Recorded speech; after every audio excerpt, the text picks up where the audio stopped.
This is what the display palette looks like with the components to build your display. There may also be some strap sets stacked on this pallet as well. Looks like it's 1, 2, 3, 4, 5, 6 boxes make up the display, and then there's some miscellaneous boxes as well. This is your sample palette. It contains 11 pallets with samples and graphics. Boxes can be kind of heavy, so you might want to have them moved close to where you're going to be working on them. I'm going to open this top box that has most of your your metal components. If you lift up underneath this box, you'll find your assembly instructions underneath the top piece. So it should be in this first box.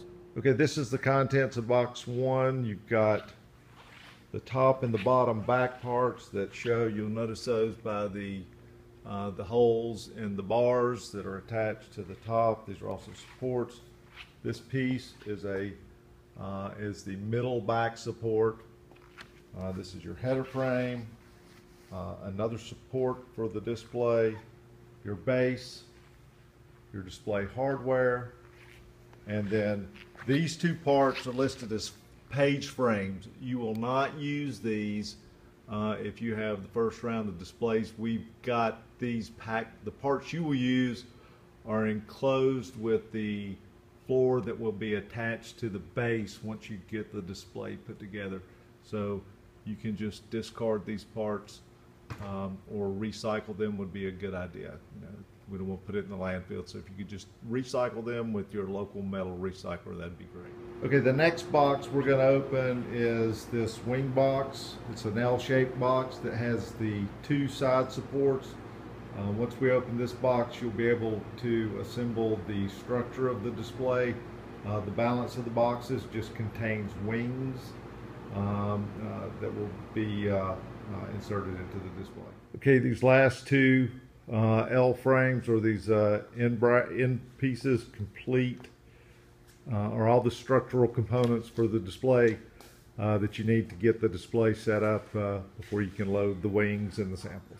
Okay, just I want to show you the contents of the hardware kit with your screws and all accessories that'll be required to put together. You've got your M8 35 screw. There should be 35 of these. You'll need 33.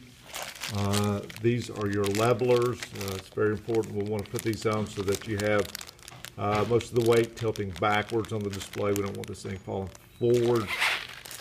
There's a bag of, these are the bumpers that keep the samples from hitting each other. There are 2 kind of L-shaped brackets that are used on the back of the display later after you basically got the thing assembled. And then there's 4 spare plastic washers. There'll be more of those in the display when you start putting the wings together, but those are just some extra ones, so there are 4 of those. All right, this is your first move. We've put the front cross brace on here. Notice that your kind of brass screw inserts are all facing towards the inside of the display on these L brackets. Next, while it's on its back, it's a good time to put the levelers on the bottom of the display. You can adjust this once you get it up a little bit, but go ahead and put your back ones all the way in, and then leave the front ones out about 1/4 of an inch. That'll just give a little tilt towards the back of the display, and that's the way you want it, because we do have some additional support behind the back of the display to keep it from tilting backwards. Okay, after you get your levelers in place, just lay it back while it's laying on its side or on its back like that. You get the top and the bottom back piece. The bar with the holes goes at the top on one, and with the holes on the bottom on the bottom piece. They're interchangeable, but you'll go ahead and insert the screws that are on the front, tighten them up. One thing you may just, if you have a little trouble lining it up, we had a little bit of what we thought was an issue with one, but If you have trouble getting one side in, just loosen the other side, and ours went right together after we did that. So it'll save yourself a little bit of aggravation if you think it's parts aren't lining up. Once you get the top and the bottom back on, you're going to take your wooden base piece while it's laying on its back and just slide it down. It's going to go all the way down on both sides till it touches the back. It's cut out a little bit there, so it should just fit nice and snug. But stop here because we're going to do a little different from the instructions. We're going to divert just a little bit. Mentioned those parts that we weren't going to use. This is where those come into play. All right, so after you stand the display back up, you're going to put the screws in. You might want to start with the center screw because that's going to kind of line everything up. You may want to have a rubber persuader to kind of knock it into place so that the hole lines up with the screws. Then this is where we're going to diverge from what the instructions say. This is that part I told you we wouldn't be using. The instructions say to put this on and then screw through it. So we're going to leave it out and we're going to screw directly into the base without that display, and then we'll show you the other part at a later point in this video. All right, while the display is still standing, after you get the base secure, you're going to want to install the center back portion. And then you'll also insert and tighten all of the screws that go in the back for the top and bottom portions as well. You'll see there's 4 on the top and bottom and 4 on the middle. Just put those in, tighten them up. There you go. It's put the top. You can see Emily did putting the top in first.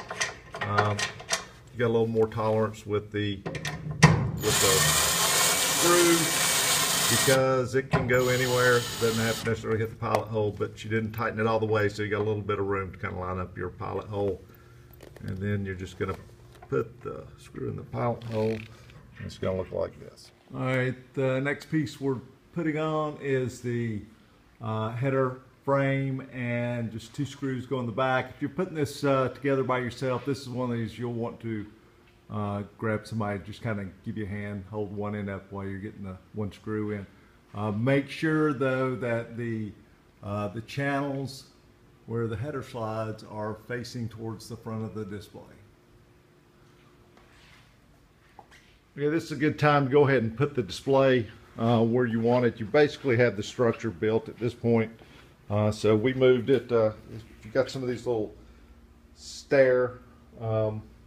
some of these little sliders, you can move them anywhere without damaging the floor. We just put them on the back, kind of tilted it back and moved it in place, and piece of cake.